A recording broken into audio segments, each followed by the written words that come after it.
यह कहानी हीरा नाम के एक छोटे से गांव की है, जहां अजय नाम का एक गरीब किसान रहता था। अजय के परिवार में उसके अलावा उसकी पत्नी रेम्मा और एक बेटा राजू था, जिनके साथ वह बहुत खुशी खुशी रहता था। अजय के पास गांव में अपनी एक जमीन थी, जहां पर खेती कर वह अपने घर का पालन पोषण करता था। परंतु अब उसकी वह जमीन पहले की तरह उपजाऊ नहीं रही थी। धीरे धीरे उसकी जमीन से फसल की पैदावार भी कम होने लगी थी। एक दिन इसी चिंता में वह अपने जमीन के पास बैठा होता है और कमाने का कोई और जरिया सोचने लगता है। दिन प्रतिदिन मेरे इस जमीन से उगने वाली फसल कम होते जा रही है। लगता है मुझे अब कोई दूसरी जमीन लेकर काम करना होगा, या तो कोई और जरिया ढूंढना होगा कमाने का। पर अब मैं इस जमीन के भरोसे नहीं रह सकता हूं। चलो एक बार चल के सीमा से राय लेकर देखता हूं, वह क्या कहती है। अजय तुरंत खेत से अपने घर की तरफ चल पड़ता है। घर पहुंचकर वह सबसे पहले अपनी पत्नी सीमा को आवाज लगाता है। सीमा, जरा यहां आना, तो तुमसे एक जरूरी बात करनी है। अजय की आवाज सुनकर सीमा वहां आ जाती है। लिए आपने मुझे बुलाया क्या? हाँ सीमा, मुझे तुमसे एक जरूरी विषय पर बात करनी है और तुम्हारी राय जाननी है। हाँ बोलिए, क्या बात है? सीमा, तुम तो जानती हो हमारी जमीन अब पहले की तरह इतनी उपजाऊ नहीं रही है, और अगर मैं ज्यादा खाद वगैरह डालने की कोशिश करूंगा तो कहीं उसकी मिट्टी और खराब ना हो जाए। इसीलिए सोच रहा हूं कि कुछ समय के लिए उस जमीन पर खेती करना छोड़ दूं। हर साल थोड़ी थोड़ी खाद उसमें डालता रहूंगा, जिससे कुछ सालों बाद वह पहले की तरह उपजाऊ हो जाएगी। फिर उसमें खेती करना शुरू कर दूंगा। हाँ, यह ठीक रहेगा। इससे आपकी जमीन भी सही रहेगी और उसमें उगने वाली फसल भी। हाँ, पर तब तक मैं क्या करूं, क्योंकि मेरे पास दूसरी तो कोई जमीन नहीं है। तो घर का खर्च चलाने और राजू के पढ़ाई के लिए कहां से पैसे जुटा पाऊंगा। आप एक काम क्यों नहीं करते, एक बार जाकर गांव के जमींदार काका से मिल लीजिए। वह तो बहुत अच्छे और नेक दिल है, वह आपकी जरूर कोई मदद करेंगे। हाँ सीमा, यह ठीक रहेगा, क्योंकि काका अगर कोई नया काम भी करने बोलेंगे तो वो उसमें भी मेरी मदद कर देंगे। ठीक है सीमा, तो मैं कल सुबह सुबह ही काका से मिलने उनके घर चला जाऊंगा। अगली सुबह अजय जमींदार से मिलने उसके घर के लिए चल पड़ता है। जमींदार के घर के बाहर पहुंचकर वह जमींदार को आवाज लगाता है। क्या आप घर पर हो? अजय की आवाज सुनकर जमींदार बाहर आता है। अरे आओ अजय बेटा, बोलो क्या हुआ, कुछ काम था क्या? हाँ काका, आपकी एक मदद चाहिए थी। हाँ काका, आपकी एक मदद चाहिए थी। हाँ बोलो ना बेटा, मैं किस प्रकार तुम्हारी मदद कर सकता हूँ? अजय फटाफट से जमींदार को अपने खेत की हालत बता देता है। तो इसमें परेशान क्या होना बेटा? काका, मेरे पास एक ही जमीन है जिस पर खेती कर मैं अपने घर का खर्च चलाता हूं, और मैंने आज तक खेती के अलावा कोई दूसरा काम भी कभी किया नहीं। तो अब यही नहीं समझ रहा है मैं क्या करूं। बेटा, खेती के अलावा दूसरा काम क्यों करना? तुम एक काम करो, मेरे पास गांव के बाहर एक जमीन है, तुम उस पर खेती करो। काका, पर इससे तो आपका नुकसान हो जाएगा। नहीं बेटा, कोई नुकसान नहीं होगा। इसी बहाने तुम मेरी जमीन की देखरेख भी करोगे, क्योंकि अब तो मेरी उम्र भी हो गई है और मेरा बेटा भी शहर में रहता है। तो इससे तुम्हारा भी भला हो जाएगा और मेरी भी थोड़ी जिम्मेदारी कम रहेगी। ठीक है काका, अगर ऐसी बात है तो मैं कल से ही उस खेत पर काम करने चला जाऊंगा।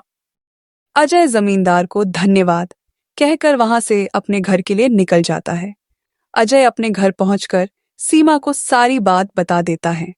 यह तो बहुत अच्छा है, यानी आपकी सारी चिंता ही खत्म हो गई।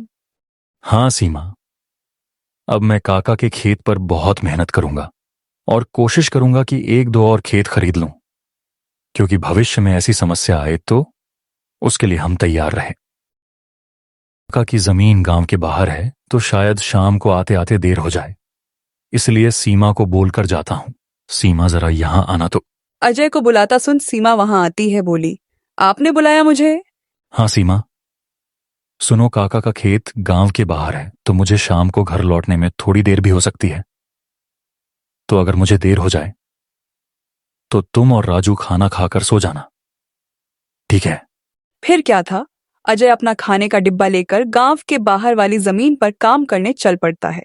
चलते चलते कुछ समय बाद वह गांव के बाहर वाली जमीन पर पहुंच जाता है। चलो, अब पहुंच गया हूं तो फटाफट से खेत पर काम करना शुरू कर देता हूं। अजय अपनी कुदाल उठाकर खेत पर काम करना शुरू कर देता है। अजय को अभी काम करते कुछ समय हुआ ही था कि तभी पीछे से एक सांप आकर उसे काट लेता। सांप के काटने के कुछ समय में ही अजय चक्कर खाकर वहीं गिर जाता है। यहाँ अजय सांप के काटने से बेहोश हो चुका था, पर गांव के बाहर होने के कारण उसकी खबर अब तक उसके घर वालों को नहीं चलती है। सुबह की अब रात हो जाती है और सीमा अजय का इंतजार कर रही होती है। माँ को इतने परेशान देख राजू पूछता है, क्या हुआ माँ? पिताजी अब तक क्यों नहीं आए? बेटा, तुम्हारे पिताजी आज काम करने जमींदार काका के गांव के बाहर वाली जमीन पर गए हैं और उन्होंने मुझे बोला भी था कि उन्हें आते आते देर हो जाएगी, पर अब कुछ ज्यादा ही समय हो गया है।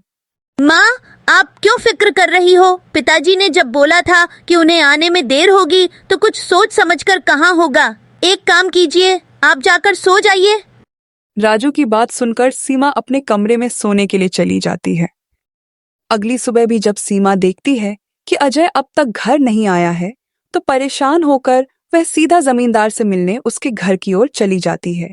सीमा जमींदार के घर पहुंचकर उनसे अजय के बारे में पूछने लगती है। नमस्ते जमींदार काका। नमस्ते बेटी, बताओ कैसे आना हुआ? काका, अजय कल आपके गांव के बाहर वाले खेत में काम करने गए थे, पर अब तक घर नहीं आए हैं। क्या कहा बेटी?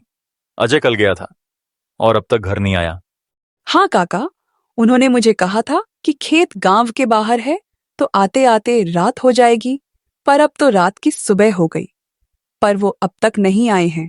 चिंता मत करो बेटी, मुझे थोड़ा समय दो। मैं अभी किसी को भेजकर पता लगाता हूं कि अजय कहाँ है। जमींदार तुरंत अपने घर में काम करने वाले घनश्याम को अजय को देखने अपने खेत पर भेजता है। कुछ समय के बाद घनश्याम जमींदार के खेत पर पहुंच जाता है और वहां का दृश्य देखकर वह परेशान हो जाता है। यह क्या? अजय का तो पूरा शरीर नीला पड़ चुका है। मुझे लगता है इसे किसी सांप ने काटा है। मुझे तुरंत जमींदार जी को यह बात बतानी पड़ेगी। घनश्याम वहां से भागते भागते जमींदार के घर के लिए निकल जाता है। घनश्याम जैसे ही जमींदार के घर पहुंचता है, उसके कुछ कहने से पहले ही जमींदार उससे पूछने लगता है। क्या हुआ घनश्याम बेटा, तुम इतना दौड़ते हुए क्यों आए और क्या तुम्हें अजय मिला? घनश्याम जमींदार को सारी बात बता देता है जो उसने खेत में देखी थी। घनश्याम जब जमींदार को सारी बात बता रहा होता है, तभी वहां पास में खड़ी सीमा भी सारी बात सुन लेती है और रोने लगती है। घनश्याम, तुम सबसे पहले वैद्य जी को लेकर वहां पहुंचो, मैं सीमा बेटी को लेकर वहां आता हूं। घनश्याम को वैद्य जी के पास भेजने के बाद जमींदार सीमा को समझाने लगता है। सीमा बेटी, पहले तो तुम रोना बंद करो और जल्दी से मेरे साथ चलो, क्योंकि तुम्हारे रोने से अजय ठीक नहीं होगा। फिर क्या था, जमींदार सीमा को लेकर अजय को देखने उसके खेत की तरफ निकल जाता है। घनश्याम वैद्य जी को लेकर आ जाता है। जमींदार और सीमा जब वहां पहुंचे तो उन्होंने देखा अजय बेहोश हालात में खेत में गिरा था और उसका पूरा शरीर नीला पड़ चुका था। सीमा अजय के पास बैठकर रोने लगती है। तभी वहां वैद्य जी अजय की हालत का जायजा लेने लगते हैं। क्या हुआ वैद्य जी, अब कैसी है अजय की हालत? देखिए जमींदार जी, मैं आपको झूठ बोलकर अंधेरे में नहीं रखना चाहता हूं, पर अजय की हालत बहुत खराब है। वैसे तो मैंने उसे जहर को काटने वाली औषधि दे दी है, परंतु जहर अजय के अंदर कुछ ज्यादा समय तक रह गया है, जिस कारण वह प्रगाढ़ बेहोशी की हालत में चला गया है। प्रगाढ़ बेहोशी, ये क्या होता है वैद्य जी? प्रगाढ़ बेहोशी के हालत में व्यक्ति जीवित तो होता है, परंतु उसके बदन के हिस्से में हलचल नहीं होती है। और ये अब कब होश में आएगा ये भी नहीं कह सकते हैं वैद्य जी, तो अब हम क्या करें? देखिए जमींदार जी, अभी के लिए मैं कुछ दवाइयां दे रहा हूं, उसे समय समय पर पानी में मिलाकर देना, बाकी तो सब ऊपर वाले के भरोसे हैं। वैद्य अजय की हालत का जायजा लेकर और दवा देकर वहां से चले गए। फिर कुछ गांव वाले अजय को लाकर उसको उसके घर के बिस्तर पर लिटा देते हैं। देखो सीमा बेटी, तुम बिल्कुल चिंता मत करना, तुम अजय की अच्छे से देखभाल करो, देखना वो बहुत जल्द ठीक हो जाएगा। और तुम्हें अगर किसी भी चीज की कोई भी जरूरत हो तो मुझे जरूर बता देना, और हर महीने मैं तुम्हारे लिए और राजू के लिए कुछ पैसे भेजता रहूंगा, पर तुम हिम्मत मत हारना। आपका बहुत बहुत धन्यवाद काका, आप हम लोगों की बहुत मदद कर रहे हो। जमींदार फिर वहां से सीमा को दिलासा देकर चले जाते हैं। पापा कब तक ठीक हो जाएंगे? बेटा, पापा जल्दी ही ठीक हो जाएंगे, तब तक तुम मेरे साथ देना। हाँ, मैं आपके साथ पूरा काम करूंगा। अगले दिन सुबह अचानक अजय को होश आ जाता है। सीमा, राजू खुश हो जाते हैं। भगवान का शुक्र है जो तुम्हें होश आ गया। यह बात जैसे ही जमींदार को पता चलती है, जमींदार के मन में एक बात आती है, अजय का नुकसान मेरे खेत में हुआ था। अगर मैं अजय को वह वाला पूरा खेत दे दूं, फिर जमींदार अजय के घर जाता है। अजय बेटा, तुम्हारी मुझे बहुत चिंता हो रही थी। जैसे ही मुझे पता चला कि तुम्हें होश आ गया है, मैंने भगवान का शुक्रिया किया। काका, अभी मैं बिल्कुल ठीक हूं। सब आपकी, सीमा और राजू की दुआएं हैं जो मैं ठीक हो गया। लेकिन मैं अजय बेटा तुम्हें कुछ देना चाहता हूं। मैंने सोचा है कि वह जमीन मैं तुम्हें दे दूं, क्योंकि मेरा बेटा बाहर रहता है और मेरे पास भगवान की दुआ से बहुत जमीन है। आज से तुम उसके मालिक। अजय यह सुनकर खुश हो जाता है और बोलता है, अगर आपकी यही इच्छा है तो मैं आज से उस खेत को संभाल लूंगा। इतना कहकर जमींदार वहां चला जाता है और अजय की खुशियां दोगुनी होकर वापस आ गई थीं। उसके बाद अजय के घर में खुशियां ही खुशियां हो जाती हैं। वह एक अच्छा सा घर बना लेता है और अपने परिवार के साथ जिंदगी बिताता है। इस कहानी से आपको क्या सीख मिली है, कमेंट में जरूर बताएं और अगली कहानी के लिए चैनल को सब्सक्राइब कर ले।